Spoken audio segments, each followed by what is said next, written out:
महाराज श्री से जुड़ने के लिए चैनल को अभी सब्सक्राइब करें। जय श्री कृष्ण। परमपिता परमात्मा की कृपा से आप सभी लोग अच्छे होंगे। एक बड़ी शर्मसार घटना हमारे समाज में दिखाई दी, जिसको देख करके दिल बड़ा द्रवित हुआ।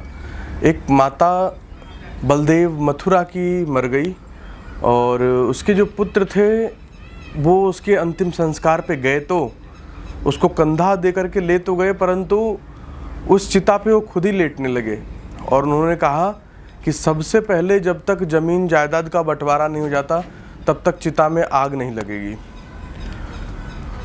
बेटा खुद वीडियोस में दिखाई दे रहा है कि वो खुद चिता पे लेटा हुआ है और उसका मात्र एक ही कथन है कि जब तक बंटवारा नहीं हो जाता तब तक माता की चिता पे हम आग नहीं लगने देंगे। विचारणीय विषय है, चिंता का विषय है कि हमारा भारतीय समाज किस संस्कृति, किस सभ्यता की ओर बढ़ रहा है, कैसे विवेक विचारों को धारण कर रहा है, पाश्चात्य बुद्धि किस प्रकार हमारी बिगड़ती जा रही है, हमारी पाश्चात्य बुद्धि किस प्रकार होती जा रही है। हमारे यहाँ माता पिता का बड़ा ऊंचा स्थान बताया गया। माता कहा कि जननी जन्म भूमिश्च स्वर्गादपि गरीयसी। जन्म देने वाली माता और जन्मभूमि ये दोनों स्वर्ग से भी महान होती हैं।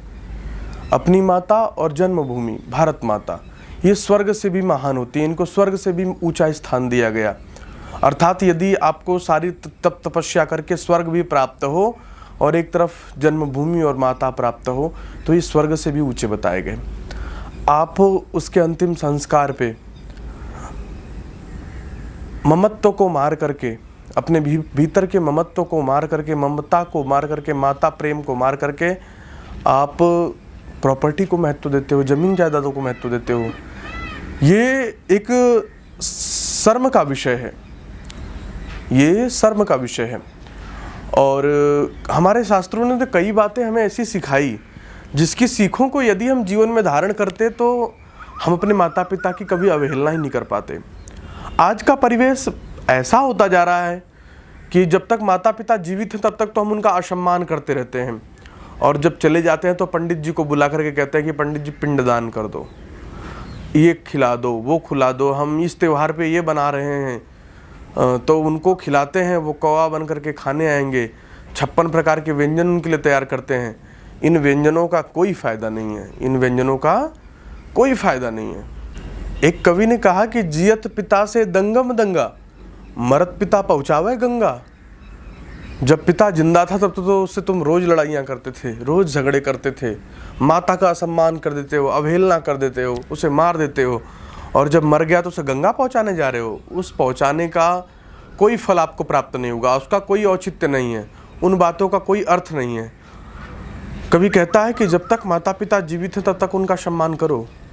आज हमारी बुद्धि यहाँ भ्रष्ट हो गई है। जो वस्तुएं हमारे पास हैं उसकी हम कीमत नहीं समझते। जब वो हमसे चले जाती हैं तब उनको सोच सोच के पछताते रहते हैं। माता पिता अनमोल हैं, कीमती हैं, महान हैं, पर हमें उनकी कीमत तब समझ में आती जब हमारे बीच में नहीं रहते हैं।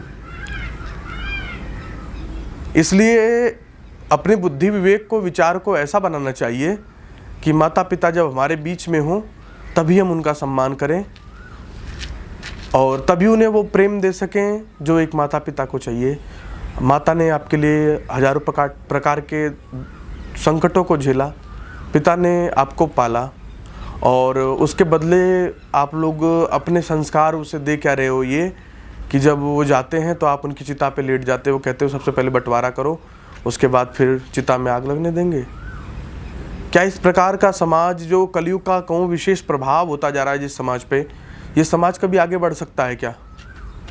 जिस समाज ने अपने पूर्वजों को, अपने माता पिता को, अपने श्रेष्ठ जनों को ही धिक्कार दिया, क्या वो समाज कभी उन्नति कर सकता है क्या? क्या भगवान कभी ऐसे समाज में अवतार लेंगे क्या? जिस समाज में माता पिता की अवहेलना होगी, क्या भगवान कभी ऐसे समाज को श्रेष्ठतर समाज की ओर ले जाने का प्रयास करेंगे क्या? इसी को कहते हैं राक्षसी युग, और धीरे धीरे प्रारंभ हो रहा है और इसमें हमारी अहम भूमिका है।